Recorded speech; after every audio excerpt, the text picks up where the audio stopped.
In this video, we will talk about the next type of cell which is vegetative cell.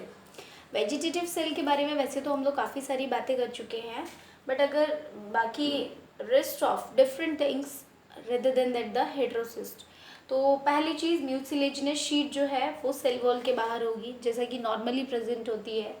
उसी तरीके से 2 layered cell wall है, heterocyst में भी था, लेकिन वहाँ पे कंपोजिशन दोनों का अलग अलग था। यहाँ पे अगर हम बात करें, जो दोनों मेम्ब्रेन आउटर और इनर होगी, both are made up of peptidoglycan.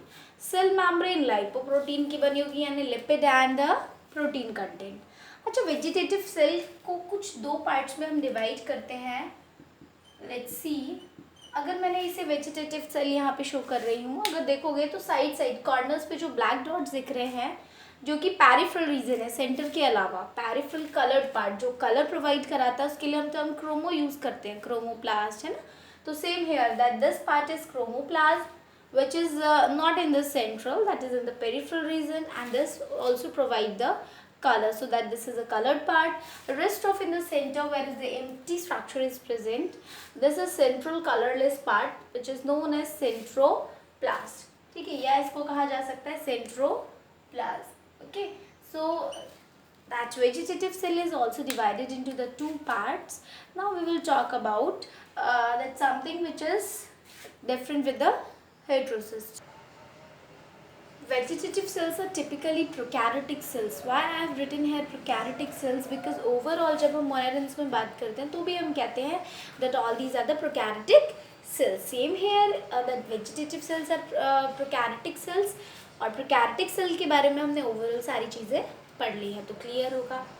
Genome के बारे में जनरली पूछा जाता है कि जीनोम जो है इसका that we can say nucleus के अंदर जो है वो किस तरीके का होता है। तो डीएनए प्रेजेंट होता है as a genetic material, correct, but that DNA is circular and DS मतलब double stranded circular DNA. You have to be very careful about it. 3 that words are very important, circular double stranded DNA, and I have that written without histone protein, that means non-histone protein. Generally histone protein हम लोगों के DNA में देखने को मिलता है. These are the special type of protein which is present in the DNA. and यहाँ पे कोई भी मेम्ब्रेन नहीं होती है. Obviously न्यूक्लियस के ऊपर कोई मेम्ब्रेन नहीं होती है, तो न्यूक्लियोइड कहा जाता है इसको. Okay, after then ribosome. किस तरीके का राइबोसोम प्रेजेंट होता है? तो बिफोर दैट, इस लेक्चर से पहले, काफ़ी पहले मैंने तुम्हें बताया था कि प्रोकैरियोट या यूकैरियोट में 2 टाइप के राइबोसोम देखने को मिलते हैं.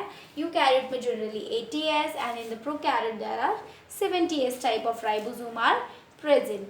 And detailing we will study in the cell biology. Okay, so 70S type है, keep remember it.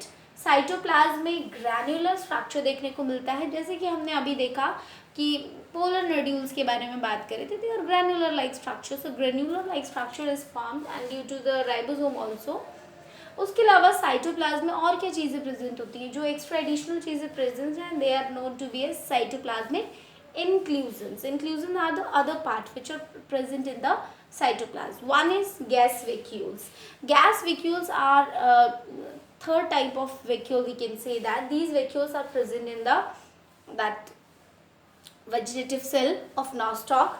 They provide buoyancy. Buoyancy का मतलब होता है बेटा फ्लोटिंग टेंडेंसी जो होती है. अगर जितना प्रेशर आप बैलून के ऊपर से लगा रहे हो, वैसे ही नीचे से भी जितना प्रेशर लग रहा होगा naturally, so that it will float on the water surface. Okay, इसी तरीके से अगर तुम लोग पिन या कुछ ऐसे डालते हो जिसकी डेंसिटी वाटर से ज़्यादा होगी, तो ऑब्वियसली इट विल सिंक, और अगर कम है तो वो फ्लोट करेगा. तो गैस वैक्यूल कहीं ना कहीं इसको फ्लोट करने में हेल्प करता है. हम लोग आगे देखेंगे, क्योंकि इसमें कोई लोकोमोटरी ऑर्गन प्रेजेंट नहीं होता है, तो उसको मूव करने में हेल्प कौन करेगा? तो इस तरीके की टेंडेंसी जो है वो उसको फ्लोट करने में हेल्प करती है. Cyanophycin granules and lipid droplet, these are the types in which the food is stored. Like अगर हम प्लांट्स में बात करते हैं तो हम कहते हैं स्टार्च के फॉर्म में फूड स्टोर होता है. इन एनिमल्स हम लोग कहते हैं ग्लाइकोजन के फॉर्म में स्टोर्ड होता है food. So if you talk about the nostoc, that in the vegetative cells there are 2 types of, we can say droplet and granules, that in which that the food is to be stored. This is the form only. Okay, then after I have written here main pigment. So how many pigments are present in the nostoc? So two types of pigments. Chlorophyll का सिर्फ एक ही type यहाँ पे present होगा A, and the C phycocyanin. This will provide the green color, this will provide the blue color. Okay, ठीक है. इसके बाद हम लोग बात करते हैं that the nutrition reproduction किस तरीके का होता है इसमें. If we talk about the nutrition, obviously this is algae, so this is autotrophic algae, correct. Reserve food अभी बताया था, cyanophycin starch, cyanophycin protein granules and the oil के फॉर्म में फूड रिजर्व हो जाता है, that will store in all these forms. If we talk about the reproduction in nostoc और blue green algae, generally सबसे ज़्यादा जो देखने को मिलता है वो वेजिटेटिव टाइप का, यानी कि अगर हम बात करें किसी भी पार्ट से फिलामेंट्स अलग हो जाएंगे तो फिलामेंट से न्यू ब्लू ग्रीन एल्गी जो है वो फॉर्म हो जाएगा. अभी हम लोग आगे देखेंगे इसको. कभी कभार असेक्सुअल रिप्रोडक्शन भी होता है, जैसे एंडोस्पोर फॉर्मेशन आप लोगों ने पढ़ा था, वो यहाँ पे हो जाता है. और सेक्सुअल रिप्रोडक्शन कभी भी साइनोबैक्टीरिया में नहीं होता, दैट मीन नॉस्टॉक में भी सेक्सुअल रिप्रोडक्शन नहीं होता है. अब ज़रा इसको डिटेल्ड फॉर्म में हम लोग देख लेते हैं. Vegetative reproduction are of here it is of three types. First, if we talk about fragmentation method, which is very common method. अगर जब भी favorable condition होंगे, that mean optimum temperature, humidity, everything is fine, then the fragmentation takes place. This is just a normal when the filaments are separate and form new blue green algae. Just like कि plant से कोई पत्ती अलग हो जाए या फिर कोई भी पार्ट अलग हो जाए, रूट्स अलग हो जाए एंड फिर वो एक नया प्लांट फॉर्म कर लेती हैं, सेम हेयर यहाँ पे नॉस्टॉक का फिलामेंट जो है वो अलग हो जाए और फिलामेंट अलग होने के बाद वो नया ब्लू ग्रीन एल्गी फॉर्म कर ले, that is a fragmentation. That mean by the fragments जो यहाँ पे अलग अलग हो जाएंगे वो हर एक फ्रेगमेंट एक नए ऑर्गेनिज्म को फॉर्म करेगा, that the process is fragmentation. Next if we talk about akinete. जब हमने नॉस्टॉक के बारे में बात करी थी तो मैंने एकाइनेट के बारे में नहीं बताया था. So what is basically akinete? Akinete is a vegetative cell जो कि हेटेरोसिस्टो वेजिटेटिव सेल थे, बट ये सारे के सारे जो वेजिटेटिव सेल हैं एक वेजिटेटिव सेल को चूज करते हैं. कब? जब कंडीशन कैसी हो जाए, अनफेवरेबल कंडीशन. जब कंडीशन फेवर नहीं कर रही हैं, वो ऑप्टिमम कंडीशन जो चाहिए वो नहीं मिल पा रही हैं, उस कंडीशन में क्या होता है, फूड रिजर्व करने के लिए, यानी कि सारे वेजिटेटिव सेल मिलके एक सेल को चूज करते हैं, उसकी सेल वॉल को थिक कर देते हैं ताकि वो प्रोटेक्ट कर सके. भाई खाना तो कहीं ना कहीं बचा के रखेगा वो व्यक्ति, है ना. तो ये सेल जो है वो क्या करेगा, इसकी पहले तो सेल वॉल को बहुत थिक कर देता है ताकि वो रेजिस्ट कर सके किसी भी इन्वायरमेंट में, है ना. उसके बाद फाइनली वो फूड को रिजर्व करके वहाँ पे रखेगा ताकि अनफेवरेबल कंडीशन में वो उसका इस्तेमाल कर सके. एंड एकाइनेट जब इससे सेपरेट हो जाएगा, क्योंकि बाकी सारे अनफेवरेबल कंडीशन की वजह से सेल्स डिस्ट्रॉय हो सकते हैं, और लास्ट में जो एकाइनेट बचेगा वो जब सेपरेट हो जाएगा तो फिर that will form the new blue green algae. तो that condition we can say कि एकाइनेट से भी वेजिटेटिव रिप्रोडक्शन हो सकता है. Now we will take third one which is hormogonia. This is the third type, Hormogonia, which is also a common method. In the favorable condition, what happens is splitting takes place. Splitting, but pair में. यहाँ पे आप लोग देखोगे ये cells paired में जो है वो separate हो गए. पेयर में separate जो हो रहे हैं यहाँ पे cells, उनको क्या कहा जाता है, नेक्रीडिया. What we call नेक्रीडिया. And when the necredia are separated, they forms the new green algae. We can see new filament यहाँ पे form हो जाएगा. So this is the hormogonia. Horm जब टर्म लग जाता है तो generally that is separation. That term means separation by heterocysts. This is also common method in Nostoc commune. सिर्फ वेजिटेटिव सेल को हटा दो, हेटेरोसिस्ट की बात कर रही हूँ. वो सेपरेट अगर हो जाता है, फिलामेंट से अलग हो जाता है, तो वो एक न्यू फिलामेंट को फॉर्म कर देता है, हेटेरोसिस्ट ओनली. ठीक है. तो इस तरीके से 4 वेजिटेटिव रिप्रोडक्शन के टाइप यहाँ पे हम लोगों ने देखे. Next we will take the asexual reproduction. Asexual reproduction में एक ही टाइप यहाँ पे होता है, एंडोस्पोर फॉर्मेशन. एंडोस्पोर के बारे में ऑलरेडी मैंने बताया था. This is fragmentation of protoplasm, यानी कि अगर सेल के अंदर का जो प्रोटोप्लाज्म है, जब वो फ्रेगमेंटेशन का हो जाए, फ्रेगमेंटेशन का मतलब है सेपरेट हो जाना, तो प्रोटोप्लाज्म की काफ़ी सारे फ्रेगमेंट्स हो जाएं, that this is known as endospore. और एंडोस्पोर्म क्या फॉर्म करेगा, न्यू ब्लू ग्रीन एल्गी।